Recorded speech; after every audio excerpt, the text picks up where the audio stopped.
This is Samir. He loves the world of video games. Give him a few free minutes and the controller is in his hands. Within moments, he is transported into an imaginary world, focused, alert, alive. One evening after school, Samir tosses his backpack aside and switches on the console, eager to resume a game he had hurriedly paused earlier. As always, he's instantly absorbed. Hunger fades, the room fades, time fades. Hours pass. Mom calls him for dinner. Once, twice, thrice. Her words don't reach him. Finally, she storms in. "This is the third time I'm calling you. If you don't come right away, you aren't getting dinner tonight." Through his headphones, he barely registers the anger.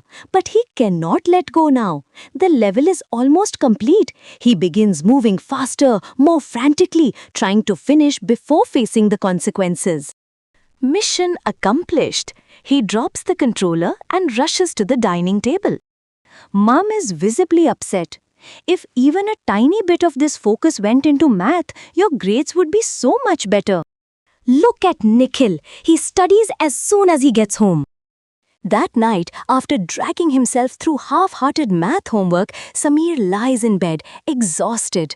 Tomorrow's math class already feels dull and distant. The numbers, variables, and equations make no sense to him. Why does this matter? Why does he have to do this every day? He drifts into sleep, dreaming of dragons and hidden caves.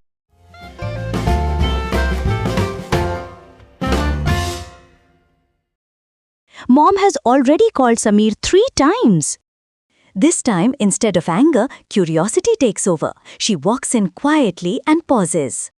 Samir is leaning forward, fingers moving rapidly over the controller with astonishing precision. His eyes never leave the screen. She sits beside him and watches, not the game, but Samir. The coordination, the timing, the flawless sequence of jumps, crawls, climbs, the persistence after every failure. This is skill, practice, focus, grit.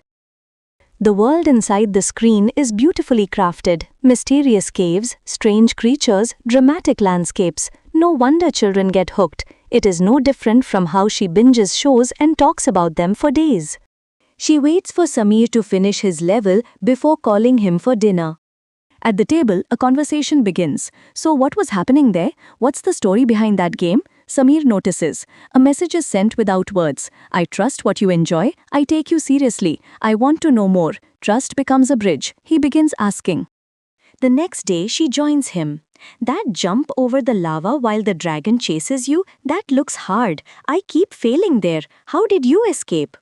Don't you think the castle door was too easy to find?" For the first time, he feels seen, not judged, not corrected, not managed, understood. A quiet thought emerges. What if I could make my own game someday? Then something changes. The urge to create awakens a desire to learn, an eagerness to explore. No one asks him to study, yet his learning expedition begins. Reading to build a better story. Writing to design characters. Logic, art, sound, and code to bring the game world to life. Equations and variables suddenly become relevant to precisely time secret doors. Revisions, because the work matters. This time, learning belongs to Samir, not assigned but chosen, not memorized but used, not lifeless but alive. This is the Atelius Way. At Atelius, this shift is not accidental, it is intentional. Start with what pulls a child in. Treat engagement as a clue, not a problem. Build trust before giving direction. Turn interests into pathways for deep learning. Because when learning belongs to a child, motivation doesn't need to be forced, it rises from within.